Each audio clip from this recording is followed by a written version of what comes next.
ನಮಸ್ಕಾರ, ಎಲ್ಲರಿಗೂ ನನ್ನ ಚಾನಲ್ಗೆ ಸ್ವಾಗತ. ಇವತ್ತು ನಾನು ಈ ಕೆಸುವಿನ ಎಲೆಯಿಂದ ಮಾಡುವಂತಹ ಒಂದು ಟ್ರೆಡಿಷ್ನಲ್ ಆದ ಡಿಶನ್ನು ಮಾಡ್ಕೊಂಬರ್ತಾ ಇದ್ದೇನೆ. ನೋಡ್ಕೊಂಬರೋಣ ಬನ್ನಿ. ಈ ಎಲೆಗಳನ್ನು ಮೊದಲನೇ ದಿನವೇ ಕಟ್ ಮಾಡ್ಕೊಂಡು ಇಟ್ಕೊಳ್ಬೇಕು. ಸ್ವಲ್ಪ ಬಾಡಿರಬೇಕು ಎಲೆಗಳು, ಇಲ್ಲ ಅಂದರೆ ಗಂಟು ಕಟ್ಕೊಳಕ್ಕೆ ಆಗಲ್ಲ. ಅದಂದರೆ ಕರಿತವೆ ಗಂಟು ಕಟ್ಟಬೇಕಾದ್ರೆ. ಇದಕ್ಕೆ ಬೇಕಾಗಿರುವ ಸಾಮಗ್ರಿಗಳಂದರೆ ಒಣಮೆಣಸಿನಕಾಯಿ, ಕಡಲೆಬೇಳೆ, ಧನಿಯಾ ಬೀಜ, ಸಾಸಿವೆ ಮತ್ತು ಮೆಂತ್ಯ ಮತ್ತು ಉದ್ದಿನಬೇಳೆ, ನೆನೆಸಿರುವ ಹೆಸರು ಕಾಳು ಮತ್ತು ಕಡಲೆಕಾಳು, ಕೆಸುವಿನ ಎಲೆಗಳು, ಈರುಳ್ಳಿ, ಬೆಳ್ಳುಳ್ಳಿ, ರುಚಿಗೆ ತಕ್ಕಷ್ಟು ಉಪ್ಪು, ಹುಣಸೆ ಹಣ್ಣು, ಅರಿಶಿನ ಪೌಡ್ರು ಮತ್ತು ತೆಂಗಿನಕಾಯಿ. ಇಷ್ಟನ್ನು ತಗೊಂಡು ಈ ಥರವಾಗಿ ನಾವು ನೋಡಿ ಗಂಟುಗಳನ್ನು ಹೇಗೆ ಕಟ್ಕೊಂಡು ಬರೋದು ಅಂತ ಈ ಥರವಾಗಿ ಗಂಟುಗಳನ್ನು ಕಟ್ಕೊಂಡು ಬರಬೇಕು. ಇದನ್ನು ಸ್ವಲ್ಪ ಬಾಡಿದ್ರೆ ಎಲೆ ನಾವು ಕಟ್ಟೋಕ್ಕೆ ಈಸಿ ಆಗತ್ತೆ, ಹರಿಯೋದಿಲ್ಲ. ನೋಡಿ, ಫ್ರೆಶ್ ಆಗಿ ಎಲೆ ತೊಗೊಂಬಂದರೆ ಸ್ವಲ್ಪ ಕಟ್ಟೋಕ್ಕೆ ಕಷ್ಟ ಆಗತ್ತೆ. ಸ್ವಲ್ಪ ಅದಕ್ಕೆ ಹೆಸರು ಕಾಳು ಹಾಕೋದು ಮತ್ತು ಕಡಲೆಕಾಳು ಹಾಕಿ ಈ ಥರವಾಗಿ ಗಂಟು ಕಟ್ಟಬೇಕು.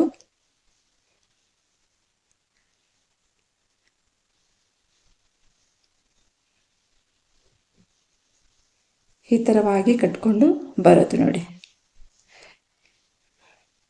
ಈ ಥರ ಆಗತ್ತೆ. ಇವಾಗ ಗಂಟುಗಳು ರೆಡಿಯಾಗಿದ್ದಾವೆ. ಇವಾಗ ಸಾಮಾನುಗಳೆಲ್ಲ ಸ್ವಲ್ಪ ಫ್ರೈ ಮಾಡ್ಕೊಂಬರೋಣ ಬನ್ನಿ. ನೋಡಿ, ಸ್ವಲ್ಪ ಎಣ್ಣೆ ಹಾಕಬಾರ್ದು, ಹಾಗೆಯೇ ಫ್ರೈ ಮಾಡ್ಕೊಳ್ಬೇಕು. ಫ್ರೈ ಆಗಿದೆ. ಇವಾಗ ಅದನ್ನು ಮಿಕ್ಸಿ ಜಾರಲ್ಲಿ ಹಾಕ್ಕೊಳ್ಳೋಣ.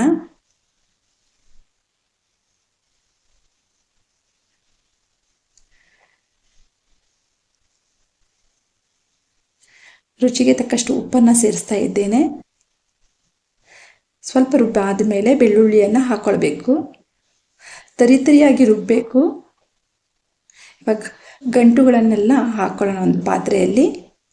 ಈರುಳ್ಳಿ ಕಟ್ ಮಾಡ್ಕೊಂಡಿರುವ ಈರುಳ್ಳಿಯನ್ನು ಸೇರಿಸೋಣ. ಹಾಗೆ ರುಬ್ಬಿರೋ ಮಸಾಲೆಯನ್ನು ಇವಾಗ ಸೇರಿಸ್ಬಿಟ್ಟು ಇವಾಗ ಒಂದ್ಸತಿ ಕಲಿಸ್ಬೇಕು ಅದನ್ನು ನೀಟಾಗಿ.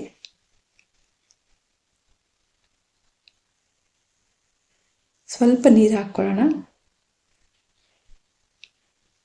ಸರಿಯಾಗಿ ಕಲಿಸ್ಕೊಳ್ಬೇಕು ಎಲ್ಲನೂ. ಈಗ ಬಾಣಲೆಯಲ್ಲಿ ಸ್ವಲ್ಪ ಎಣ್ಣೆ ಹಾಕ್ಕೊಳ್ಳೋಣ.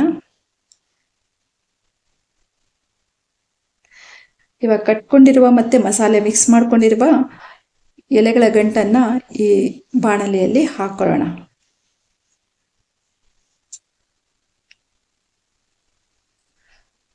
ಸ್ವಲ್ಪ ನೀರು ಹಾಕ್ಕೊಂಡ್ರೆ ಸಾಕಾಗತ್ತೆ. ಇದಕ್ಕೆ ಜಾಸ್ತಿ ನೀರೇನು ಬೇಕಂತ ಇಲ್ಲ. ಇವಾಗ ಮುಚ್ಚಿಡೋಣ. ಜಾಸ್ತಿ ಕೈ ಆಡಿಸ್ಬಾರ್ದು, ತಿರುಗಿಸ್ಬಾರ್ದು, ಯಾಕೆಂದರೆ ಗಂಟುಗಳು ಬಿಚ್ಚೋಗ್ತವೆ. ಹಾಗೇನೆ ಸ್ವಲ್ಪ ದಪ್ಪದೇ ಪಾತ್ರೆ ತಗೊಳ್ಬೇಕು. ಇವಾಗ ಬೆಂದಿದೆ ನೋಡಿ.